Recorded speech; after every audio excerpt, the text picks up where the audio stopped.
Sekarang ada ibu bapak krisma yang sudah ditunjukkan supaya mendampingi penerimaan krisma ini.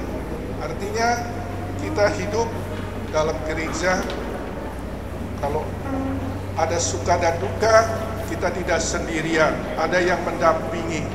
Dalam gereja ada persekutuan, ada pastor, ada pembimbing rohani, ya, supaya kalau kita ada pergumulan dalam hidup kita, ada pendampingnya, ya, orang tua yang sekarang ini maupun orang lain yang menjadi pembina dalam gereja.